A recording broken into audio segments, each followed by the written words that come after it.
Merci, Madame Merkel, de nous faire le plaisir de venir aujourd'hui avec votre vice-chancelier, administrateur de la province France. Monsieur le vice-chancelier, j'aurais aimé pouvoir vous appeler Monsieur le Président de la République, par respect pour votre fonction, mais pas plus que votre prédécesseur, vous n'exercez cette présidence. Un président de la République ne pourrait pas dire « le souverainisme, c'est le déclinisme », comme vous venez de le faire, parce que le président de la République est garant de la Constitution française et que le titre 1 de la Constitution française est de la souveraineté. Un président de la République ne peut ignorer avec constance les intérêts de la France. L'intérêt de la France, ce n'est pas de se soumettre aveuglément à une politique décidée à Berlin, Bruxelles ou à Washington. Son intérêt et votre devoir, c'est de défendre sa souveraineté.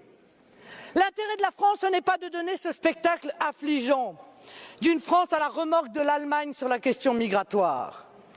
Quand, dans un geste parfaitement irresponsable, la chancelière Merkel dit qu'il faut accueillir 800 000 migrants à bras ouverts, vous applaudissez. Quand quelques jours plus tard, elle suspend Schengen et veut maîtriser ses frontières, vous applaudissez encore.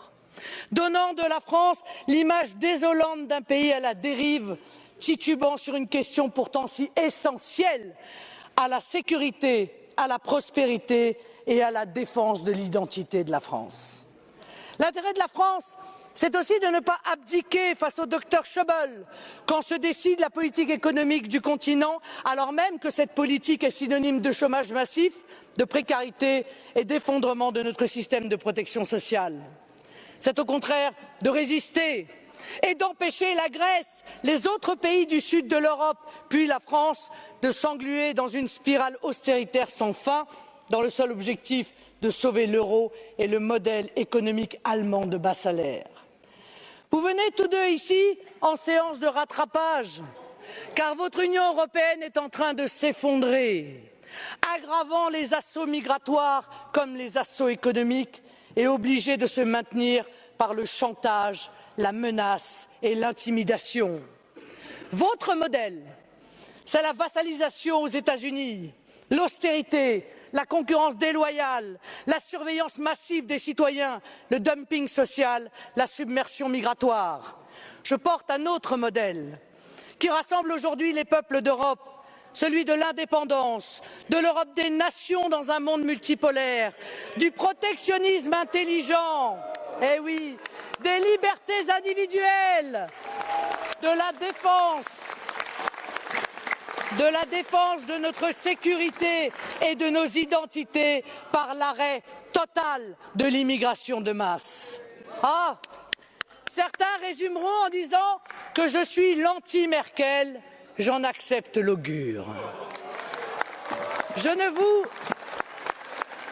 vous reconnais pas, en effet, Madame, le droit de disposer de nous dans une tentative absurde d'une domination allemande de l'Europe. La défense des intérêts allemands ne justifie pas la vassalisation des autres peuples d'Europe. Je suis dans cet hémicycle la voix des Européens libres, de nos peuples souverains qui se détournent de l'Union européenne parce qu'ils ont soif de nation. Je suis la représentante du peuple français qui se détourne de vous, Monsieur Hollande, comme il s'est détourné hier de Monsieur Sarkozy parce qu'il a soif de France. Vielen Dank, Frau Le Pen.